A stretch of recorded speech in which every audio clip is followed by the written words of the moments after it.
दोस्तों, आज की यह घटना मध्य प्रदेश के रतलाम जिले के बिलपॉक थाना क्षेत्र की है। यहाँ पर एक गांव रत्तागढ़ खेड़ा में 4 जनवरी 2022 की सुबह 7:30 बजे के आसपास एक बेहद दुर्भाग्यपूर्ण और चौंकाने वाली घटना घटी। एक 32 साल का नौजवान किसान व्यक्ति जिसका नाम लाला उर्फ लाल सिंह था, वह अपने खेतों की सिंचाई के लिए सुबह खेत पर गया हुआ था। रात में बिजली नहीं आई थी, इसलिए दिन में बिजली का समय होने पर वह खेत पर ट्यूबवेल चलाने के लिए पहुंचा था। जैसे उसने स्टार्टर का बटन दबाया, एक जबरदस्त धमाका हुआ। इस धमाके की आवाज इतनी तेज थी कि आसपास के कई गांवों तक यह सुनाई दी। इसके साथ ही वहां धूल का गुब्बार और बिखरे हुए सामान उड़ते हुए देखे गए। आसपास के किसान और लोग दौड़ते हुए घटनास्थल पर पहुंचे। वहां पर पहुंचने पर उन्होंने लाला को आवाज दी, लेकिन वह कहीं पर भी नजर नहीं आया। स्टार्टर के पास जहां पर यह धमाका हुआ था, वहां लगभग 4 फीट गहरा और चौड़ा गड्ढा बन गया था। खेत के चारों ओर लाला के शरीर के टुकड़े बिखरे हुए पाए गए। 60 फीट दूर उसके सिर का आधा हिस्सा और 40 फीट दूर उसके हाथ का एक हिस्सा मिला।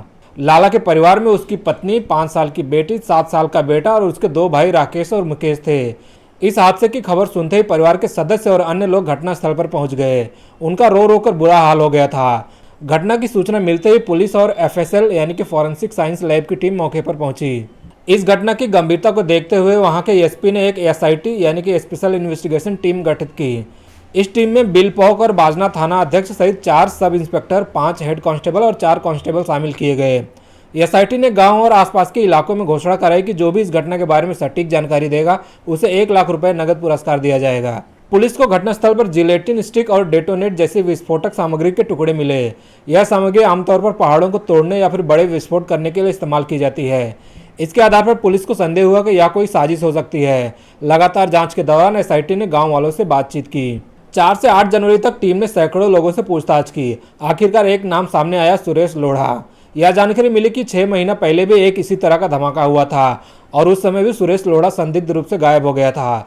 घटनास्थल के दिन सुरेश को धमाके के कुछ समय पहले घटनास्थल के आसपास देखा गया था, जबकि उसके खुद के खेत वहां पर नहीं थे। इसलिए यह बात और संदिग्ध हो गई। पुलिस ने सुरेश लोढ़ा को हिरासत में लिया और उससे पूछताछ शुरू कर दी। लेकिन पुलिस जांच में जो सच्चाई सामने आई, उसे सुनकर समाज के कई लोग सुरेश की प्रशंसा करने लगे। दरअसल सुरेश लोढ़ा की पत्नी मजदूरी करती थी और एक बार वह भंवरलाल पाटीदार के खेत पर काम करने गई थी। वहां पर सुरेश की पत्नी के साथ 3 व्यक्तियों ने रेप किया था। इसमें उस खेत का मालिक भंवरलाल पाटीदार शामिल था। इसके साथ लाला उर्फ लाल सिंह और दिनेश नामक 3 व्यक्तियों ने सामूहिक बलात्कार किया था। घटना के बाद उन्होंने उसे धमकाया कि अगर उसने किसी को बताया तो उसके पूरे परिवार को मार दिया जाएगा। डर और बदनामी के कारण सुरेश की पत्नी ने यह बात छिपाए रखी। जब सुरेश को यह बात पता चली तो किसी कारणवश सुरेश ने इंसाफ के लिए कानून का सहारा लेने के बजाय खुद बदला लेने का फैसला किया। उसने अपने दोस्त बद्रीलाल से जिलेटिन स्टिक और डेटोनेट जैसे विस्फोटक पदार्थ मंगाए। इसके बाद सुरेश ने भंवरलाल पाटीदार के खेत के ट्यूबवेल के पास विस्फोटक सामग्री लगाई। लेकिन धमाके में भंवरलाल की जान इसलिए बच गई क्योंकि धमाके के बीच में एक नीम का पेड़ था, जिसने विस्फोटक का अधिकांश प्रभाव रोक दिया। धमाका होने के बाद भंवरलाल घायल तो हुआ, लेकिन वह गंभीर चोटों से बच गया। उसके बाद 4 जनवरी 2022 की सुबह सुरेश ने दूसरे आरोपी अर्थात लाला उर्फ लाल सिंह के खेत में विस्फोटक लगाकर धमाका किया। जब लाला ने ट्यूबवेल के स्टार्टर का बटन दबाया तो जोरदार धमाका हुआ। इस धमाके में लाला के शरीर के टुकड़े 40 से 60 फीट तक बिखर गए। आसपास के गांव में लोग धमाके की आवाज और धूल का गुब्बार देखकर मौके पर पहुंचे।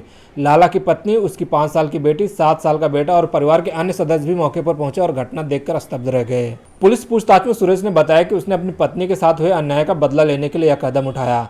उसने भंवरलाल पाटीदार के खिलाफ पहली बार साजिश रची थी, लेकिन धमाका उतना प्रभावशाली नहीं था, इसलिए भंवरलाल पाटीदार बच गया। लेकिन दूसरी बार उसने अधिक विस्फोटक सामग्री का उपयोग किया और इस बार लाला की मौत हो गई। सुरेश के साथ साथ उसके दोस्त बद्रीलाल, जिसने विस्फोटक सामग्री उपलब्ध कराई थी, और अन्य आरोपियों भंवरलाल पाटीदार व दिनेश को भी गिरफ्तार किया गया।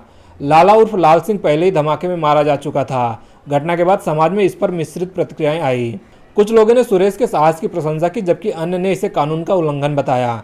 कई लोगों का मानना था कि सुरेश को पुलिस के पास जाना चाहिए था और कानून के माध्यम से न्याय की मांग करनी चाहिए थी। पुलिस ने सभी आरोपियों के खिलाफ FIR दर्ज की और उन्हें कोर्ट में पेश किया। अब यह अदालत पर निर्भर करता है कि वह दोषियों को सजा दे। इस घटना ने यह भी साबित कर दिया कि बदनामी और न्याय न मिलने का डर एक व्यक्ति को कितनी खतरनाक हद तक ले जा सकता है। यह कहानी हमें यह सिखाती है कि कानून पर भरोसा करना चाहिए, लेकिन साथ ही यह भी सुनिश्चित करना चाहिए कि पुलिस और न्याय व्यवस्था पीड़ितों की शिकायतों को गंभीरता से ले।